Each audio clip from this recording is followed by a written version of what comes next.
Namaste everybody, this is Kumari Akancharai. Today I am here to analyze a very important matter which was heard by Supreme Court on 15th of May 2024 in light of freedom of speech and expression, in light of UAPA, in light of several draconian acts under which the several activists, the outspoken person, the voice of voiceless are getting arrested under those acts. मैं इस बात से बिल्कुल असहमत हूं ये बात कहते हुए कि आपका अधिकार चाहे किसी भी एक्ट में किसी तरह का हो, लेकिन वो अधिकार ड्यू प्रोसेस और प्रोसेस एस्टैब्लिश्ड बाय लॉ के ऊपर नहीं हो सकता है। यही हुआ है इस केस में भी। आप सभी को याद होगा अक्टूबर 3 तारीख 2023 का, जिस वक्त न्यूज क्लिक के ऑफिस पे छापा पड़ता है, दिल्ली पुलिस छापा मारती है, उसमें कई लोगों को अरेस्ट करके ले जाती है, कई लोगों को नोटिस देकर बयान रिकॉर्ड करने के लिए बुलाती है, पूछताछ करने के लिए बुलाती है और वहीं से अरेस्ट हो जाता है। उसमें अविशार शर्मा से लेकर प्रवीर पुरकायस्थ से लेकर सभी शामिल थे। प्रवीर पुरकायस्थ जो कि उसके फाउंडर हैं, उनको क्या होता है कि उनके स्पीच लेने के बाद, उनका स्टेटमेंट लेने के बाद वो अरेस्ट कर लिए जाते हैं। उनके अरेस्ट के तुरंत बाद ये खबर आती है कि उनको यूएपीए के धाराओं में अरेस्ट किया गया है। I would call it this draconian and evil, most evil act of the century.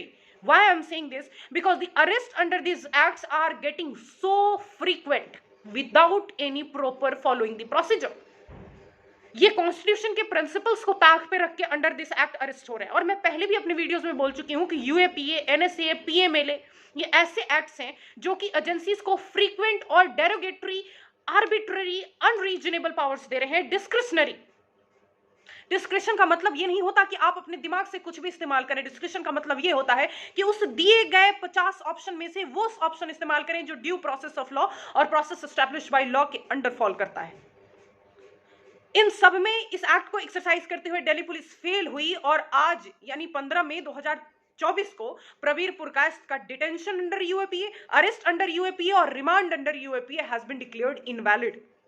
I am here raising a very important question that why those arrests which are getting illegal or void as per the constitution as per that act are not getting questioned.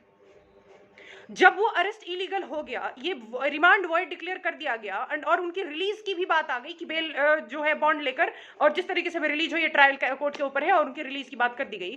तो अब आप हमें ये बताएं ना कि उस व्यक्ति का, जब ये फ्रीक्वेंट एक्ट्स हैं, इस तरीके से ड्रैकोनियन एक्ट्स हैं जिसमें अरेस्ट फ्रीक्वेंट है, तो अरेस्ट के बाद अगर आप बिना जांच पड़ताल किए अरेस्ट करते हो, तो जब ये इलीगल डिक्लेयर हो रहा है, वॉइड डिक्लेयर हो रहा है, तो कंपनसेशन क्यों नहीं दिया जा सकता उस डिटेन्यू को? उस अक्यूज्ड को कंपनसेशन क्यों नहीं दिया जा सकता? क्योंकि उसकी तो लॉस हो चुकी, उसका रेपुटेशन गया, उसकी पब्लिसिटी गई, उसके सारे वो राइट्स चले गए जो इनकॉर्पोरल राइट्स हैं। तो why the court is not focusing on this kind of matter कि अगर इतना हार्श एक्ट है तो उसमें जो एजेंसीज काम करें वो बड़ा सोच समझ के बहुत ही कॉशियस होकर काम करें, ना कि डेलिबरेटली कुछ भी करें। So I am raising this question that as court has said that communication under this case that is Prabir Purkash versus State 2023, इस केस में कोर्ट ने यूएपी के under reason of arrest and ground of arrest को differentiate किया गया है। मोटे तौर पे अगर मैं बात करूं तो कोर्ट ने यह माना है कि reason of arrest is a general terminology which can be asserted in light of particular act for anybody, but grounds of arrest are those grounds on which that particular person has been arrested, which is fulfilling the particular requisites of that act. वो ground of arrest chargesheet से गायब था, इसके आधार पे आज उन्हें bell मिल गई और इलीगल डिक्लेयर कर दिया गया। तो ये सारी इतनी बड़ी खामियां हो रही हैं और किसी को जेल में ठूस दिया जा रहा है बिना किसी रीजन का, इस पे उस एजेंसी की लायबिलिटी क्यों नहीं फिक्स हो सकती? Why that agency should not be questioned into the court of law? Why that agency should not be asked that you are liable to put the compensation to just re-establish that person into that particular society? आपने उसे देशद्रोह का तमगा दे दिया। ये इतनी छोटी बात तो है नहीं कि चाइनीज फंड आ रहा है एंड फलाना ढिमकाना।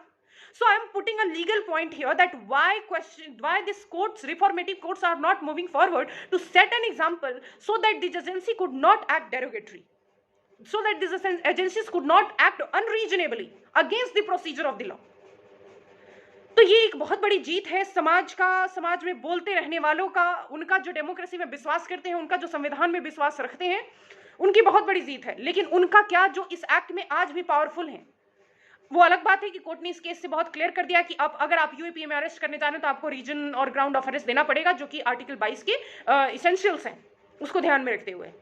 तो I am raising a very valid question that court must and court as well as the government executive should also focus on that कि अगर आपकी कोई एजेंसी इस तरीके से कार्य करती है जो आगे चल के अनकॉन्स्टिट्यूशनल डिक्लेयर होता है, इलीगल डिक्लेयर होता है, तो जिस व्यक्ति के खिलाफ ये किया गया उसका पूर्ण रूप से अधिकार बनता है कि वो एजेंसी जवाब दे। I am raising my voice. Thank you.